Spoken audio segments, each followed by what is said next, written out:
हर हर महादेव, जय माता दी। दोस्तों, कैसे हैं आप सभी। आज की इस वीडियो में मैं आपको बताने वाली हूँ ऑनलाइन मासिक सावन शिवरात्रि पूजन की सामग्री। देखिए, इस बार जो मासिक शिवरात्रि का जो पूजन है वो इस बार 15 जुलाई को होगा और गुरुजी ने इस बार जो समय रखा है वो रात्रि 9 बजे का रखा है। और इस दिन के लिए आपको क्या क्या तैयारियां करनी है, कौन कौन सी सामग्री आपको लेनी है और किस तरीके से आपको शिवलिंग का निर्माण करना है, ये मेरे साथ बने रहिए वीडियो के अंत तक, क्योंकि आज की इस वीडियो में एक एक सामग्री बहुत ही अच्छे से बताने वाली हूँ और वो गलतियां भी आपको नहीं करनी है जो पिछली बार लोगों ने की थी।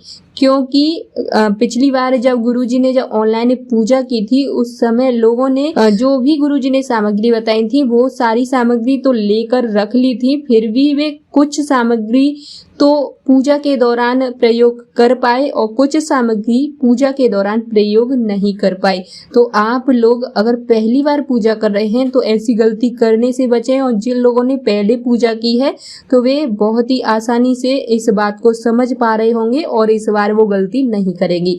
अगर किसी कारणवश वे इस बात को भूल चुके हैं तो आज की इस वीडियो को ध्यान से सुनना।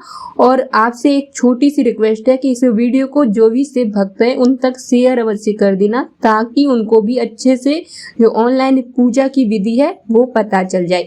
बस मैं आप लोगों तक बस वही सब पहुंचाने का प्रयास कर रही हूँ जो कि आप लोगों ने पिछली बार जो लोगों ने गलतियां की थी उन गलतियों को करने से बच जाए। मेरा जो खुद का अनुभव है वो भी मैं आपके साथ इस वीडियो में शेयर करूंगी, जो मैंने पिछली बार पूजा की उसका क्या मुझे लाभ मिला और किस तरीके से पूजा की। बहुत ही आसान है इस ऑनलाइन पूजा को करना। देखिए, कोई पूजा पाठ कर पाए या ना कर पाए, समय का अभाव होता है तो नहीं कर पाते हैं, परंतु इस ऑनलाइन पूजा को करना बिल्कुल मत भूलना। घर बैठे आराम से आप इस पूजा को कर सकती हैं। इसके लिए सबसे पहले आपको करना क्या कि कहीं से भी साफ सुथरी अच्छी सी मिट्टी लेकर आना। जैसे 15 जुलाई को सावन की शिवरात्रि है तो एक दिन पहले मिट्टी लेकर आना और उस मिट्टी में कच्चे दूध का छींटा देना, थोड़ा सा गंगा जल डालना और साफ सुथरे पानी से उसको गूंथ करके अच्छी तरह से शिवलिंग का निर्माण करना, यानी पार्थिव शिवलिंग बना लेना है।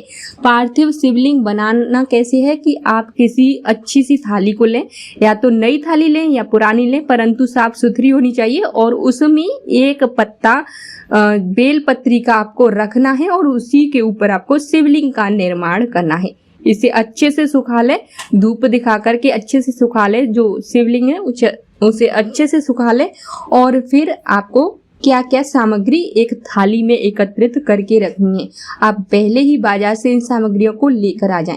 देखिए, एक लोटा लेना है, पीतल का लें, स्टील का लें, कैसा भी लें चलेगा। एक लोटा लेना है और उस लोटे में आपको जल भर के रखना पड़ेगा जब इस पूजा के लिए बैठेंगे। 21 गेहूं के दाने लेंगे, इनको एक कटोरी में, ध्यान रहे, एक एक जो मैं आपको सामग्री बता रही हूँ इन सभी सामग्रियों को अलग अलग कटोरियों में, छोटी छोटी कटोरी ले लेना या कोई डिब्बी का ढक्कन हो उसको ले लेना, उसमें रखते जाना, या किसी कागज पर अलग अलग करके आप इन सामग्रियों को रखते जाना। ध्यान से सुनना एक एक बात को, और इस वीडियो को कहीं भी नोट कर, इस वीडियो में बताई गई जानकारी को किसी कॉपी पर नोट कर लेना या सेव कर लेना। और एक रिक्वेस्ट और है, इस वीडियो को जो भी शिव भक्त है उन तक शेयर अवश्य कर देना, ताकि वो कोई भी गलती करने से बच जाए, यानी ऑनलाइन पूजा के दौरान कोई भी गलती ना करें, क्योंकि इस वीडियो को देखने के बाद आप कोई भी गलती नहीं करेंगे। आपको करना क्या है, सामग्री अच्छे से नोट कर लें, कॉपी पेन लेकर बैठे और उसमें नोट करें।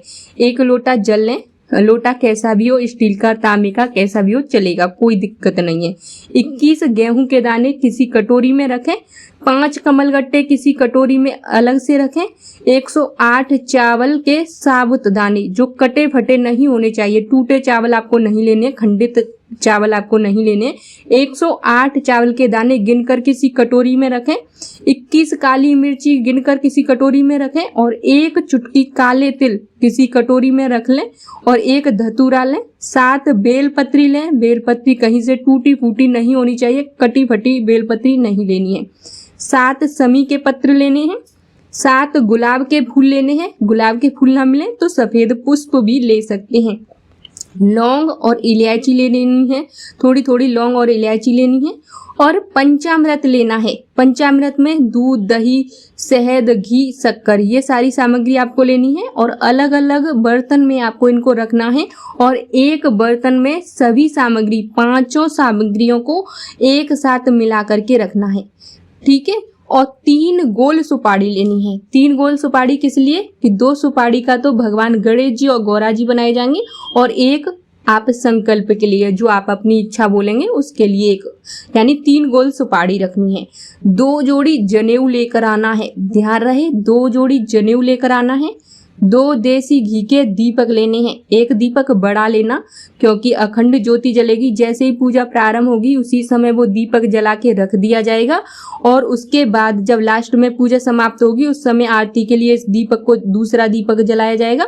तो इसलिए 2 दीपक लेने हैं, एक बड़ा दीपक लेना, एक छोटा दीपक लेना, भले ही मिट्टी के लेना, परंतु एक दीपक ऐसा होना चाहिए जो पूजा प्रारंभ करें तब से लेकर अंतिम तक वो जलता ही रहे। फिर आपको 5 प्रकार के फल लेने हैं। 5 फल ले लें या 5 प्रकार के फल लें।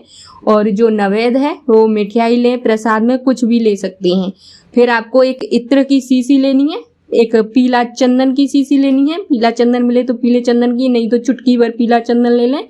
मोली लेनी है, कपूर लेना है। ये सभी सामग्री आपको एक थाली में अलग से रख लेनी है, ठीक है। और इसके बाद जो भी मैंने आपको सामग्री बताई है, जैसे गेहूं के दाने, 21 गेहूं के दाने तो आपने गिन के रख लिए, वो तो अलग थाली में रखनी है। इससे अलग थोड़े से गेहूं के दाने अलग रख लें। 5 कमलगट्टे मैंने आपको बताए, तो 2-3 एक्स्ट्रा लेकर आना, अलग से रखना।